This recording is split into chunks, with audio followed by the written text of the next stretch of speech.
എല്ലാ പ്രിയപ്പെട്ട കൂട്ടുകാർക്കും natural and travel lovers vlog നാലോ ട്രാവലിയുടെ പുതിയൊരു വീഡിയോയിലേക്ക് ഹൃദയം നിറഞ്ഞ സ്വാഗതം. ഇന്ന് ഞാനും അരുണും നിൽക്കുന്നത് നമ്മുടെ ഈ കുളത്തൂപ്പുഴ ചോഴിയക്കോട് എന്ന് പറയുന്ന സ്ഥലത്താണ്. ഞങ്ങളിവിടെ വന്നത് ഇവിടെ ഈ വനത്തിനകത്ത് ഒരു മഹാവിഷ്ണു ക്ഷേത്രമുണ്ട്. അപ്പം ഇന്നിവിടെ ഉത്സവമാണ്, 2 ദിവസത്തെ ഉത്സവമാണ്. നമ്മൾ 2ാമത്തെ ദിവസമാണ് വന്നത്. അപ്പം ഉത്സവത്തിൻ്റെ വിശേഷങ്ങളും കാര്യങ്ങളും ഈ ക്ഷേത്രമൊക്കെ ഒന്ന് നിങ്ങളെ പരിചയപ്പെടുത്താൻ വേണ്ടിയാണ് വന്നത്. അപ്പോൾ ഞങ്ങൾ വന്ന വഴി ഇതാണ്. കല്ലറയിൽ നിന്ന് യാത്ര തിരിച്ചു ഇപ്പം ചോഴിയക്കോട് ജംഗ്ഷനിലെത്തിയിട്ടുണ്ട്. അവിടെ നിന്ന് ക്ഷേത്രത്തിലേക്കുള്ളൊരു ആർച്ച് കണ്ടു. അങ്ങനെ ആ ഇട റോഡ് വഴി ഞങ്ങളങ്ങനെ ക്ഷേത്രത്തിലേക്ക് പോവുകയാണ്. പോകുന്ന വഴിയിൽ നല്ല കൃഷിത്തോട്ടങ്ങളൊക്കെ കാണാം. അപ്പോൾ ഇത് കണ്ടുകൊണ്ട് നമുക്ക് ക്ഷേത്രത്തിലേക്ക് പോകാം.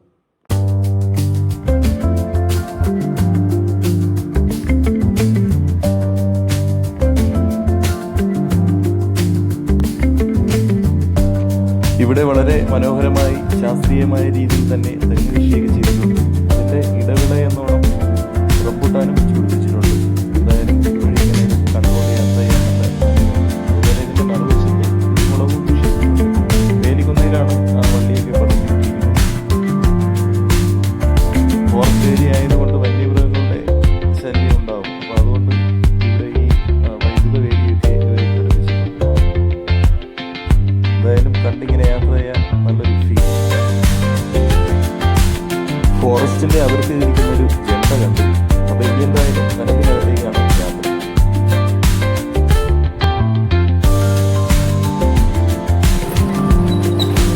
ഇത് മരുതിയാണ് കേട്ടോ.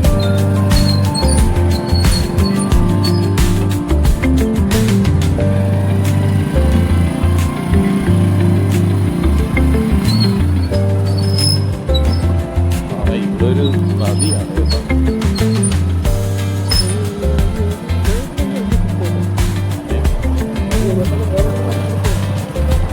അടിപൊളി സ്ഥലം കേട്ടോ. ഓഫ് റോഡ് നല്ല രസമുണ്ട്. ഒരു പ്രത്യേകതരം കാട്ടുപക്ഷി തോന്നുന്നു. അയ്യോ അയ്യോ നല്ല രസമുണ്ട്. നദിയാണ്. അടിപൊളി സ്ഥലം കേട്ടോ, അടിപൊളി സ്ഥലം. ഒരു രക്ഷയില്ല. വനവും കാട്ടാറും.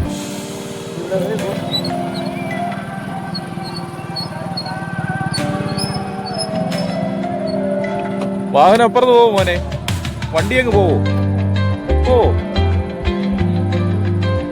കൊച്ചുങ്ങൾ അവിടെ നിന്ന് വിളിക്കണം. അപ്പൊ അവര് പറഞ്ഞത് വണ്ടിയൊക്കെ പോകുന്നതാണ്. എന്തായാലും ഇവിടെ കയറി ഇറങ്ങും. ഞാൻ ഷൂ ഊരിയേ പറ്റും.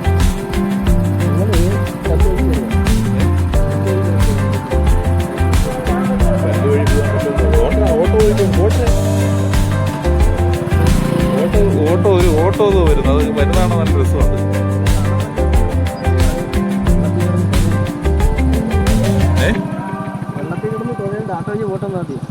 അങ്ങനെ ആട്ടോ ഓട്ട് ഒറ്റ കൈ കൊടുത്തങ്ങ് പോകണം. ഇല്ലെങ്കിൽ എൻ്റെ ഷൂവിൻ്റെ അകത്ത് വെള്ളം കയറും. ആ ഓട്ടോ വരുന്ന നല്ല രസമുണ്ട്.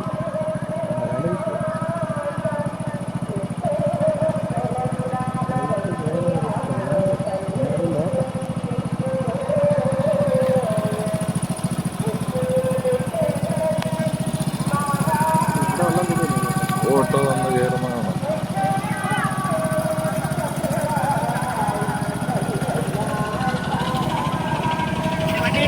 ആ അടി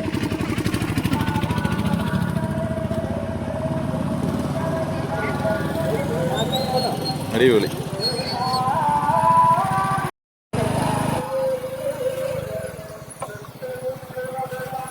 ഇവിടുന്ന് പോയത് ഒറ്റ പോക്കൊക്കെ പോവാം.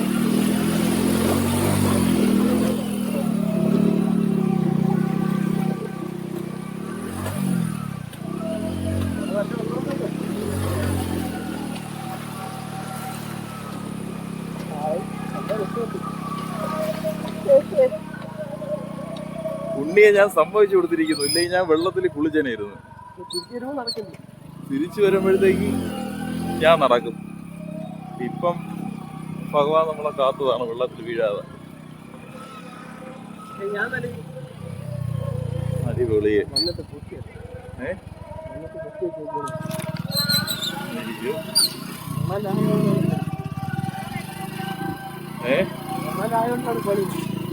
കേട്ടില്ല. ആ മണലാണ്.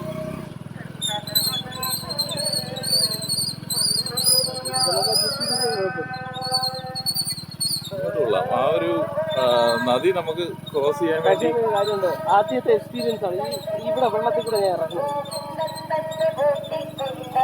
അടിപൊളി.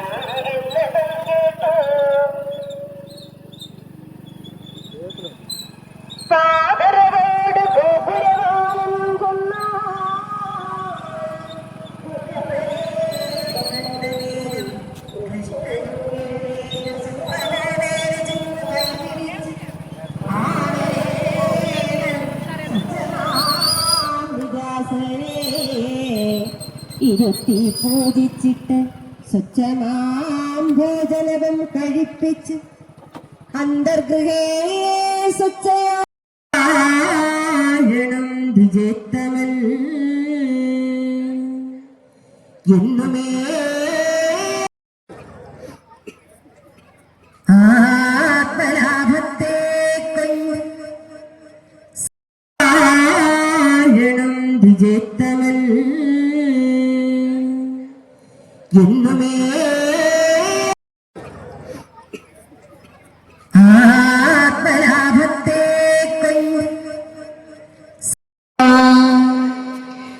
തൊൽപത്രമിത്രാദികൾ സുഖമായി വാഴുന്നിതോ സൽപുമാരായ ഭവാദുർഗങ്ങൾ നദിഗിരി കടന്നു വന്നിടുവാ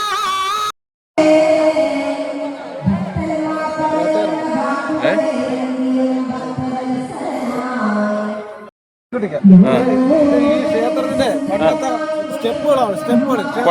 പണ്ടത്തെ കമത്തും പുറത്തുള്ള സ്റ്റെപ്പാ. ഇത് ലോക്കാണ് വീടുന്നത്. നമ്മൾ ഇതൊക്കെ കെട്ടിക്കേറല്ലേ. ഇത് തിരിച്ച് ഇതണക്കൊരു ബൊക്ക വരും. ഈ ബൊക്ക ഇതിനകത്ത് വീഴുമ്പോ തിരിച്ച് അടുത്ത സ്റ്റെപ്പായി വീണ്ടും അതിന്റെ മേളിൽ ഇതണക്ക് വെട്ട് വരും. വീണ്ടും അതിന്റെ മേളിൽ വരും. ഇങ്ങനെ സ്റ്റെപ്പാണ്. ഇത് എത്ര പഴക്കമുണ്ടെന്ന് നമുക്കാർക്കും പറയാൻ പറ്റില്ല. ഇവിടെ ഒരു മനുഷ്യനും പറയാൻ പറ്റില്ല. ഇത് നമ്മള് ഈ കത്ത് തന്നെ അടിക്കുന്നത് ഈ ക്ഷേത്രത്തിന്റെ കത്ത് തന്നെ അടിക്കുന്നത് നൂറ്റാണ്ടുകൾ പഴക്കം വന്ന ക്ഷേത്രം എന്ന് നമ്മൾ അടിക്കുന്നത്. അല്ല, ഇത് ആർക്കും ഒരു കണക്ക് പറയാൻ പറ്റില്ല.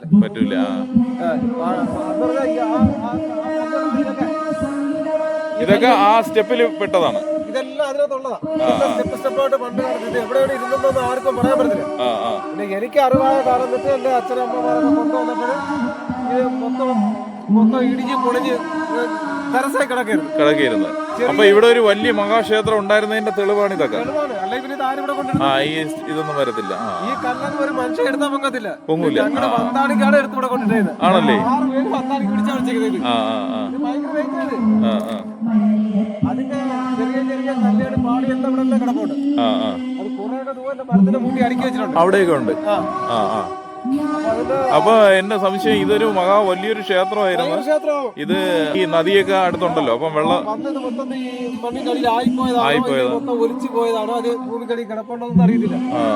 അല്ലെങ്കിൽ ഒരു പക്ഷേ ചിലപ്പോ ഇതൊരു മഹാക്ഷേത്രം പണിയാൻ വേണ്ടി ഇത്രയും സംവിധാനങ്ങൾ ഇവിടെ ഉണ്ടാക്കിയ സമയത്ത് ചിലപ്പോ ഉരുൾപൊട്ടൽ ഒന്ന് ഉപേക്ഷിച്ചതും ആവാം.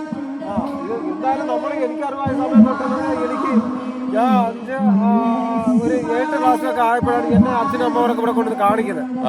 അപ്പോഴും ഈ ക്ഷേത്രം ഉണ്ട്. അതതിന് ശേഷം ഇല്ല. ക്ഷേത്രം ഉണ്ടായിരുന്നതായിട്ട് ഒരു തെളിവ് മാത്രമേ ഉള്ളൂ.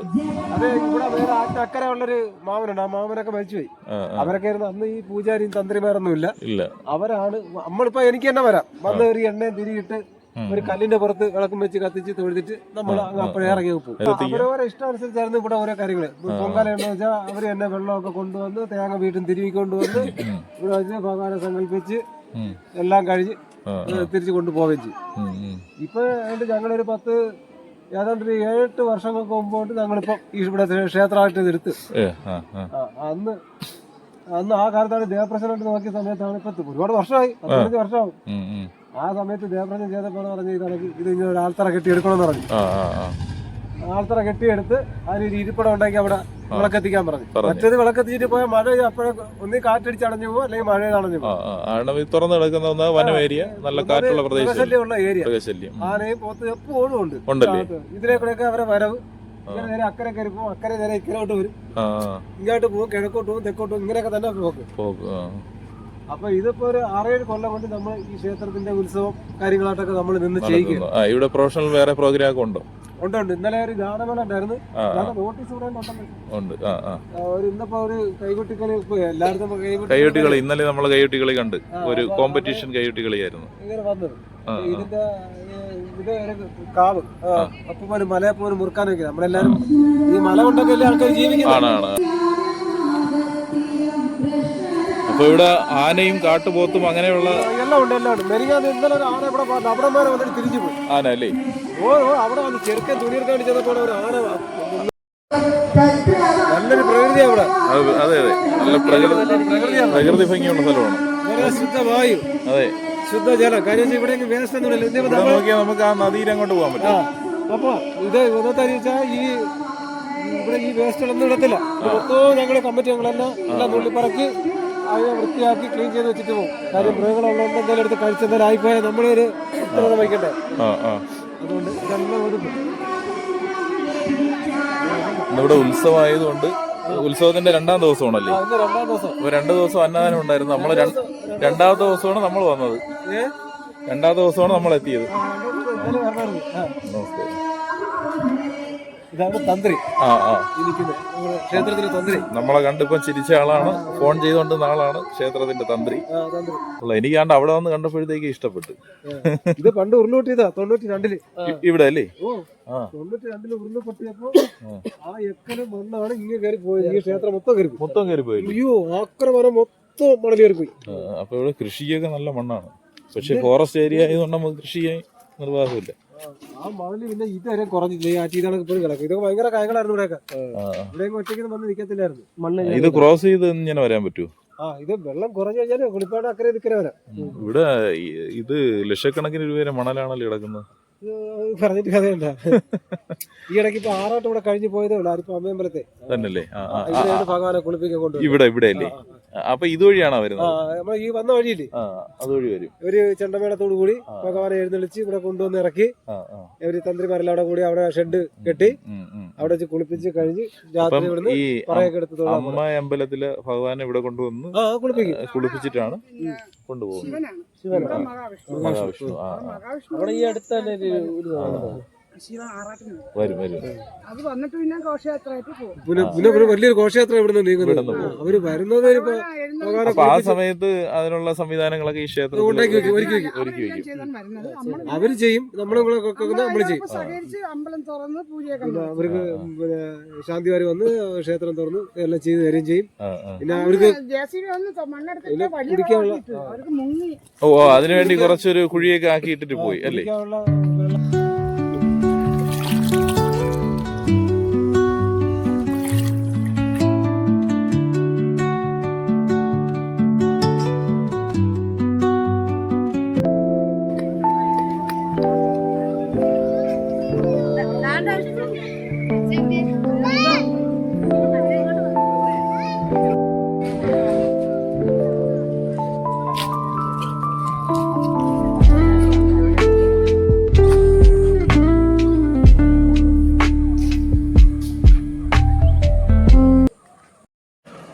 ഇപ്പോഴും ഞങ്ങൾ തൽക്കാലം ഈ ചോഴിയക്കോട് വനത്തിൽ മഹാവിഷ്ണു ക്ഷേത്രത്തിൽ നിന്ന് വിടവാങ്ങുകയാണ്.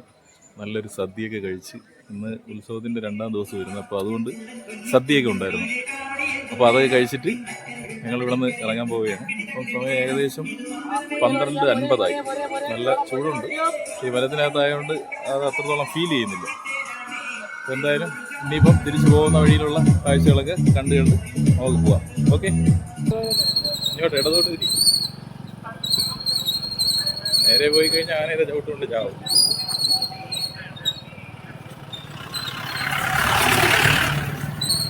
ഉത്സവം പ്രമാണിച്ച് ജീപ്പിൽ ട്രിപ്പ് അടിക്കുന്നുണ്ട്. അടിപൊളി സൈറ്റ്. ഇങ്ങനെ ഈ നദി ക്രോസ് ചെയ്താണ് വരുന്നത്. ഇവർക്ക് ഇപ്പുറത്തോട്ട് കിടക്കാൻ വേണ്ടി ഇവിടെ പാലമൊന്നുമില്ല കേട്ടോ. പണ്ടങ്ങാണ്ട് ഈ ബ്രിട്ടീഷുകാരുടെ സമയത്ത് പണിത ഒരു തടിപ്പാലം ഉണ്ടായിരുന്നു. അത് വെള്ളപ്പൊക്ക സമയത്ത് തടിയൊക്കെ ഒഴുകിപ്പോയെന്നാണ് ഇവിടെ ഉള്ളവർ പറഞ്ഞു കേട്ടോ.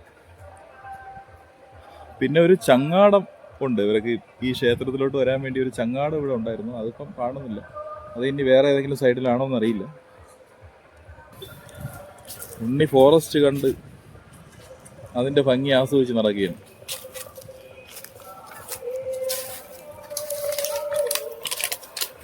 ഉണ്ണി കുപ്പിയൊക്കെ പറക്കി ഇവിടെ മാലിന്യമുക്തമാക്കാൻ പോവുകയാണ്.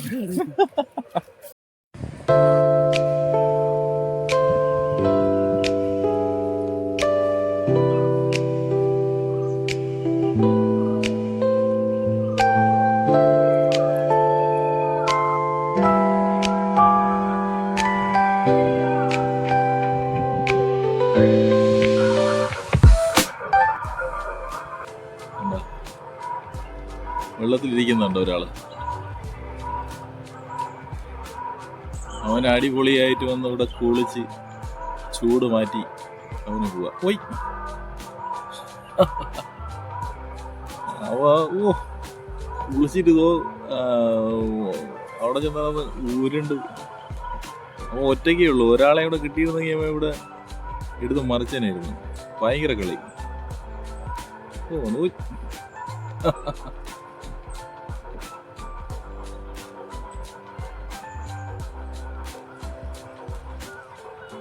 അങ്ങ് കയറി.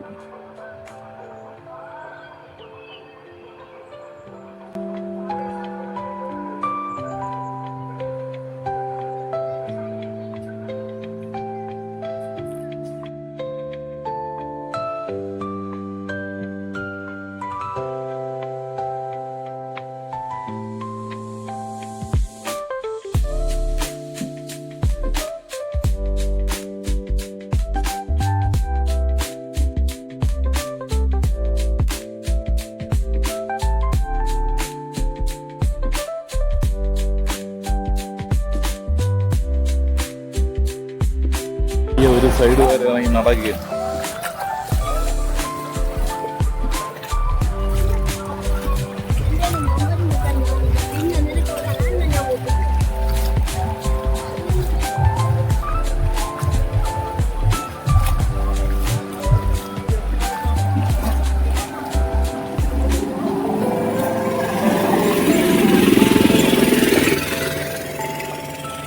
ഇതുവരെ പോയി വേറെ അല്ല.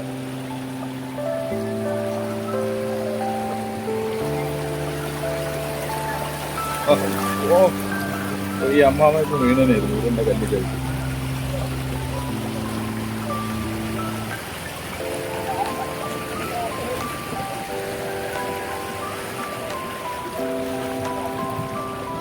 അയ്യോ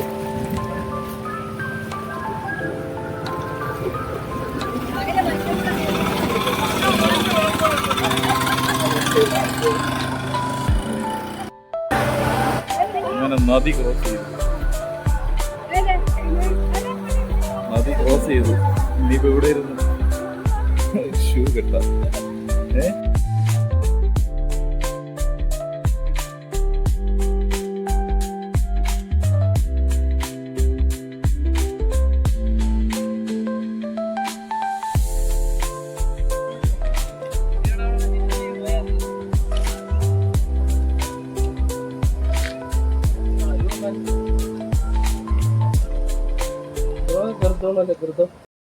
ഈ സ്ഥലമേ ഇനി ഇതിന്റെ അപ്പുറത്ത് ക്രോസ് ചെയ്ത് പോകാനായിട്ട് പണ്ടാകാണ്ട് ആരോ പാലം പണിയാൻ ശ്രമിച്ചതിന്റെ കുറച്ച് അവശിഷ്ടങ്ങൾ ഇവിടെ ഉണ്ട്.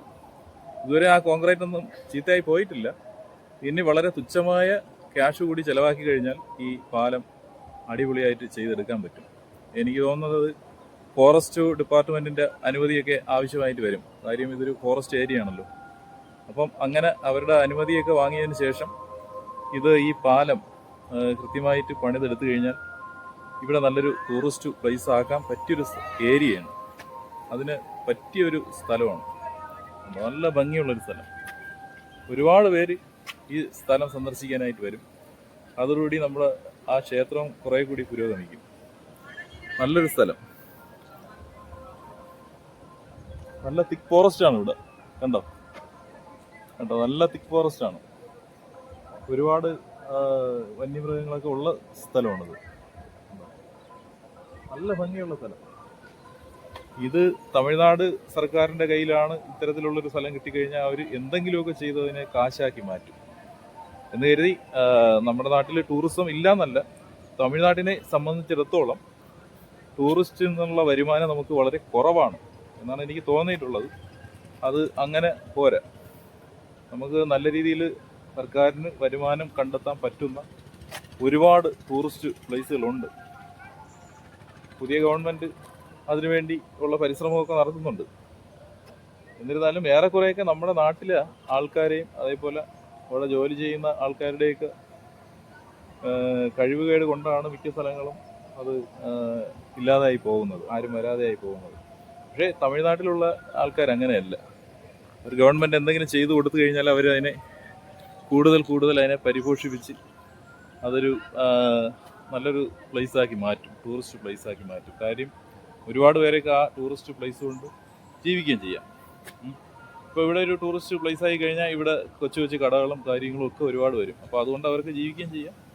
അപ്പം വരുന്നവർക്ക് കാണാൻ പാകത്തിന് നല്ല കാഴ്ചകൾ ഒരുക്കി കൊടുക്കുക എന്നുള്ളതാണ് നമ്മൾ ചെയ്യേണ്ടത്. അടിപൊളി സ്ഥലം, സൂപ്പർ സ്ഥലം. ഈ പാലമൊക്കെ വേറെ ഒരു ലെവലായിരിക്കും. നമ്മൾ ഈ പാലം പണിതിട്ട് കഴിഞ്ഞ് നല്ല കൈവരിയൊക്കെ വെച്ച് കഴിഞ്ഞാൽ ഇവിടെ വേറെ ഒരു ലെവലായിട്ട് മാറും. ഈ സൈഡിലൊക്കെ എന്തെങ്കിലുമൊക്കെ ചെറിയ ആക്ടിവിറ്റീസ് കൊണ്ടുവന്നു കഴിഞ്ഞാൽ ഇവിടെയൊക്കെ ഒരു അടിപൊളി ടൂറിസ്റ്റ് പ്ലേസ് ആവും. വനത്തിൻ്റെ കുറച്ച് ഭാഗങ്ങളൊക്കെ നമുക്ക് ഈ ടൂറിസം വികസിപ്പിച്ചെടുക്കുന്നതിന് വേണ്ടി ചിലപ്പം കുറച്ചൊക്കെ നമുക്ക് മാറ്റം വരുത്തേണ്ടി വരും. എന്നിരുന്നാലും അത് ഗവൺമെൻറ്റിന് നല്ല രീതിയിലുള്ള വരുമാനം ഉണ്ടാക്കി കൊടുക്കുന്ന ഒന്നായിരിക്കും. അപ്പം ഞാൻ പറയാതെ തന്നെ അത് ഒരുപാട് പേരൊക്കെ അറിയാവുന്ന കാര്യമാണ്.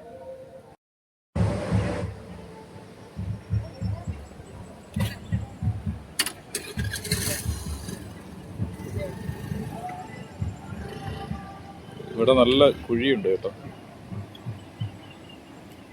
വെള്ളം സ്ഥിരമായിട്ട് ഇതുവഴി ഒഴുകി പാറയിൽ നല്ല കുഴി രൂപപ്പെട്ടിട്ടുണ്ട്. നോക്കിയാണ് ഈ രണ്ട് സ്ഥലങ്ങൾ തമ്മിൽ ബന്ധിപ്പിക്കാൻ കുറച്ച് കോൺക്രീറ്റിൻ്റെ ആവശ്യമേ ഉള്ളൂ. അതും കോൺക്രീറ്റ് ചെയ്ത് ഈ കൈവരിയും കൂടെ കെട്ടിക്കഴിഞ്ഞാൽ അടിപൊളി പാലമായി. എന്താണിത് ചെയ്യാത്തതെന്നറിയില്ല. ഇതിനെ അല്ലെങ്കിൽ വേറെ എന്തെങ്കിലും ഡാം ഉദ്ദേശിച്ചാണോ കെട്ടിയതെന്നും എനിക്കറിയില്ല. അതിന് കൊള്ളാം.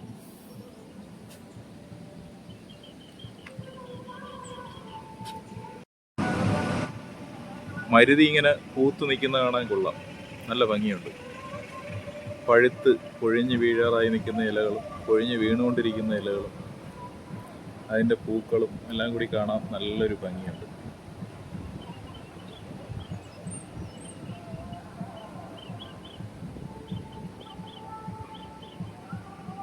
ഒരു മരം കടപുഴകി വീണ് കിടക്കുന്നുണ്ട്,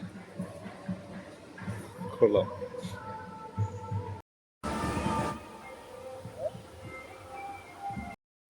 അങ്ങനെ ഞങ്ങളുടെ ഈ ചോഴിയക്കോട് വനത്തിൽ മഹാവിഷ്ണു ക്ഷേത്രത്തിൻ്റെ കാഴ്ചകൾ അവസാനിപ്പിക്കുകയാണ്. അപ്പോഴെല്ലാവർക്കും വീഡിയോ ഇഷ്ടപ്പെട്ടു എന്ന് കരുതുന്നു. വീഡിയോ ഇഷ്ടപ്പെട്ടു കഴിഞ്ഞാൽ ലൈക്ക് ചെയ്യുക, ഷെയർ ചെയ്യുക. നിങ്ങളുടെ വിലയേറിയ അഭിപ്രായങ്ങളും നിർദ്ദേശങ്ങളും കമൻ്റായിട്ട് രേഖപ്പെടുത്തുക. അപ്പോൾ പുതിയൊരു വീഡിയോയുമായി ഉടനെ വരുന്നതായിരിക്കും. അതുവരെ എല്ലാവർക്കും നന്മകൾ നേരുന്നു. Okay, by.